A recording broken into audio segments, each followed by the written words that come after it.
It's past 8. Today marks the 50th anniversary of the Birmingham pub bombings, which left 21 people dead and more than 200 injured.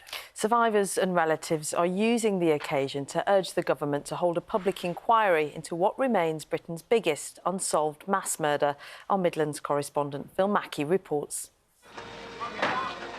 Everything from the grainy news footage to the uniforms, the vehicles, and even the haircuts makes it seem like a different world. But even today, the bombings and their impact resonate in Birmingham. The carnage caused at the Mulberry Bush and the tavern in the town left 21 dead and more than 200 hurt, many with life-changing injuries. It was like a nightmare, I must admit. I was under this rubble and I was trying to get out, and I thought I'd be trapped there, and my legs were trapped. But my boyfriend eventually managed to get all the rubble off me, and we managed to clamber upstairs. Although a warning had been telephoned through to a local newspaper, it had been vague and there hadn't been enough time in a pre-digital age to get the message out. The first bomb went off in the Mulberry Bush, killing 10 people, including Maxine Hambleton. I can remember 50 years ago, virtually to the evening. What happened? It's just etched in my mind, and it will be forever. Dropping my sister off and watching her just walk away from me waving. So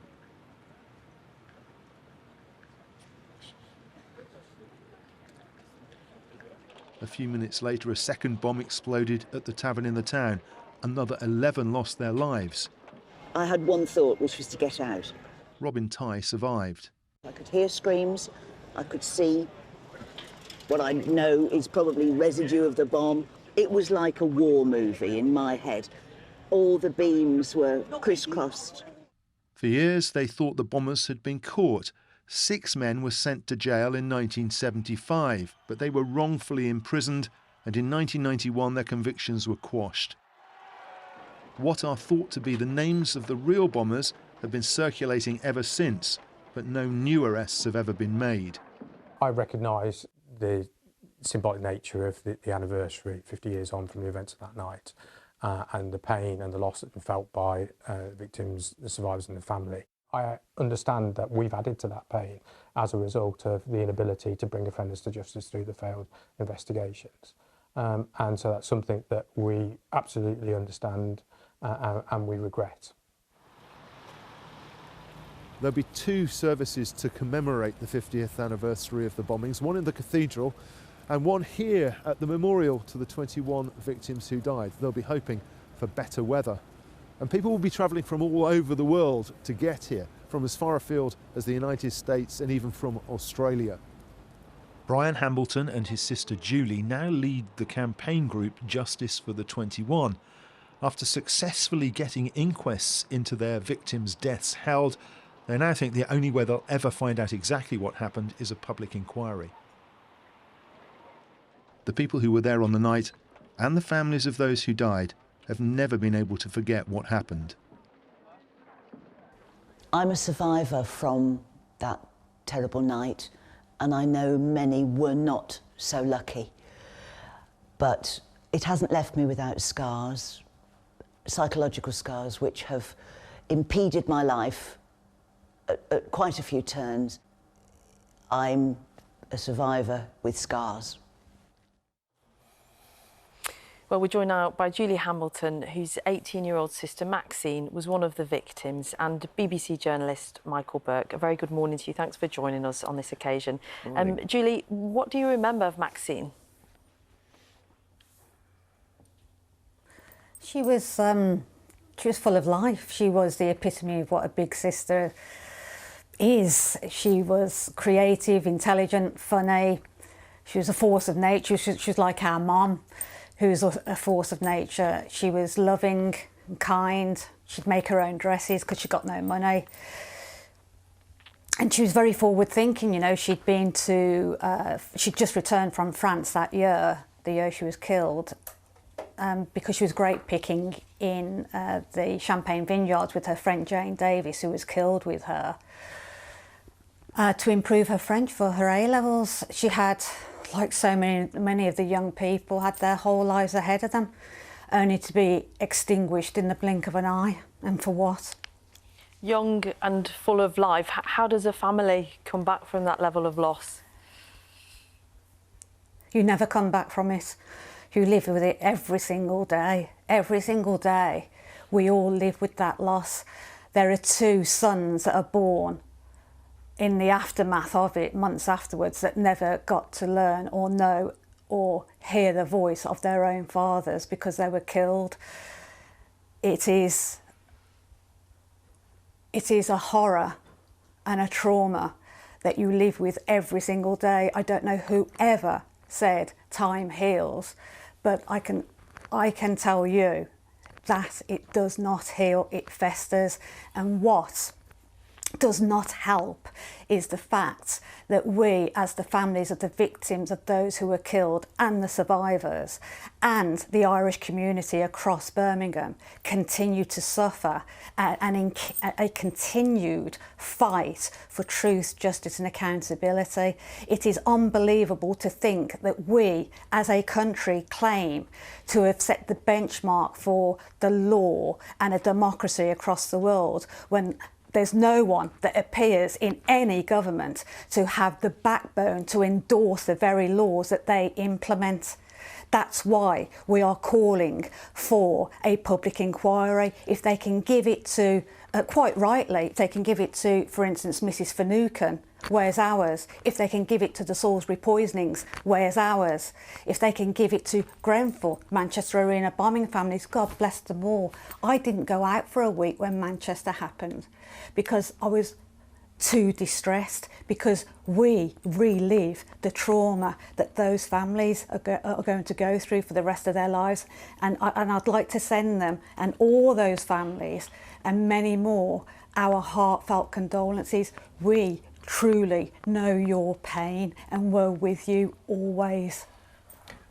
Julie, I think anyone listening to you will appreciate the sentiments that you're describing there. And Michael, you were listening in as well. This was the story you reported on. As Julie says, the scars, not only of the day and the hurt of that day, but ongoing now. What are your recollection of the event itself? Well, I'd seen quite a lot. I was pretty young then, but I'd seen quite a lot in Northern Ireland. But Birmingham was my hometown. My memory of it was the monstrousness of it all. You know, there were nearly 200 people in the tavern in the town, and what those really big explosions. The bombs blew holes in 9-inch thick reinforced concrete, and when I got there, there's that bomb smell in the air of chemicals and burnt flesh and people staggering around bloodied in the street. And I went round the hospitals talking to the doctors during the night, and doctors talking about a guy with both legs blown off who died of shock in front of them, another doctor talking about a very pretty 19-year-old girl who'd been blinded by molten metal, and he said, I wish they'd never got rid of the death penalty. There was a doctor with a really big lump of wood that he'd just taken out of the body of one of the injured people. I said, that must have been difficult. And he said, not really, something you get a hold on, but the little fragments of metal and all that sort of thing. It was just so monstrous on such a terrible scale. And you always, at these sort of things, think, what actually persuades people that blowing people to bits who you've never met before, what actually motivates them? But I covered the whole trial, so that was a question I was asking myself all the way through the trial in Lancaster Castle. And Michael, just address the thing that Julie was talking about a moment ago, the ongoing hurt and pain caused by the fact that no one has been found guilty of what is the biggest unsolved mass murder in British history. It's startling, isn't it, that nobody has been held to justice on all sides of this, by the way. I mean, not just the fact that this, as you say, the biggest mass murder in British criminal history, at least until the bomb in London. 21 dead, 200 or so injured, and nobody, even though, people now know or think they know who actually did it, nobody held to account at all. And incidentally, nobody held to account for the miscarriage of justice. None of the police officers or prison officers who might have been held to account for beating the confessions out of the Birmingham Six and so on. It frankly is a stain on British justice, an unparalleled stain on British justice. Julie, a stain on British justice, Michael outlined there in his view. What needs to happen now? The government needs to act urgently and sign off on giving us a statutory public inquiry. It's as simple as that.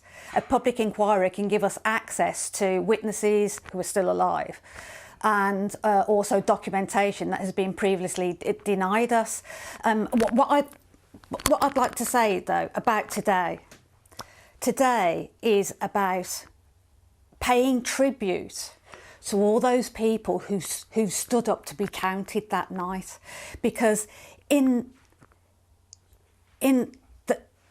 this act of the very worst of humanity, the very best of humanity came forward.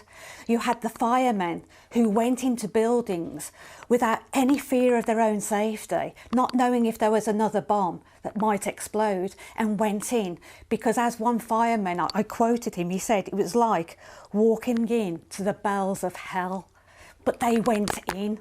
And then you had the taxi drivers who became temporary ambulances because the ambulances couldn't get through. Then you have the civilians who were helping to carry out the injured, severely injured, and the dead. And then the doctors and the nurses who worked 24 hours solid without a break, without this collective of our fantastic Birmingham community that shows the very best of humanity in action. They need to be remembered. And also, we need to heal the wounds and the fractures that have run through our city for the Irish community, who in the aftermath of the carnage suffered violently in some cases. And I'd like to extend our families, all of our families, heartfelt, deepest thanks to Maurice Malone and all of his staff at the Birmingham Irish Association, without whom we would never have got the tree memorials that you'll see later today. The Mishnot Memorial Committee, who has also helped to bring that about. Our fantastic legal team, who continue to represent us pro bono, KRW Law in Belfast. And I'd also like to say that I'm really pleased and proud that World Productions, Simon Heath, has accepted an exclusive contract with us to tell our story, a real life story in a drama.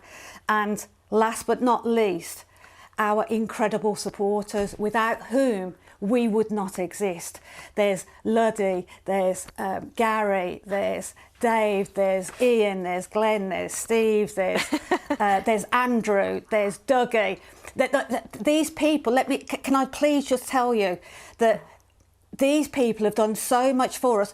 Andrew lives in France and he swam 150 kilometres across the Med all through summer. Not all in one go, obviously, but he did about 1.5 kilometres a day. And he helped raise £2,000. Glenn, Ian and Gok have been walking from Birmingham to London, Birmingham to Belfast, to pay tribute to all innocent victims of the terror, of the Troubles. We've also got Steve and Peter. Oh, I mean, so many, support, and people Julie. are flying in from all over the world. Yeah, so much support. Without our supporters. Yeah. And the Birmingham Mail, I mustn't forget the Birmingham Mail, their support has been fantastic. Thank you, everybody. Thank you all for everything you've done for us all these years. Thank you for sharing your memories, Julie. And Michael, finally to you, when you think of your career that spanned decades, where does that night sit? I think it's it stays in the memory for lots of reasons. The scale of it, the impact of it, the people in my home city, standing on the pavement covered in blood, the scale of it, the trial, the miscarriage of justice, the whole thing. I don't know. It's up there, and you get flashbacks, of. The flashback, I remember the mulberry bush. There were red letters, mulberry bush, on the outside that were blown off and scattered on the pavement in front of the wreckage of the pub. And I can still see that in my mind's eye with the injured people and body bags and so on.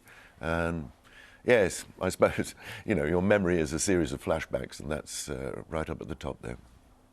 An incredible imprint. Michael Burke, thank you for your time this morning. BBC journalist who, of course, was there at the time, and Julie Hambleton, sister of victim and campaigner. Thank you for your time this morning. I should say, if you want to hear more from the survivors, BBC News special, I Was There, the Birmingham pub bombs, is available to watch now on BBC iPlayer. You can also listen to the podcast in detail, the pub bombings, on BBC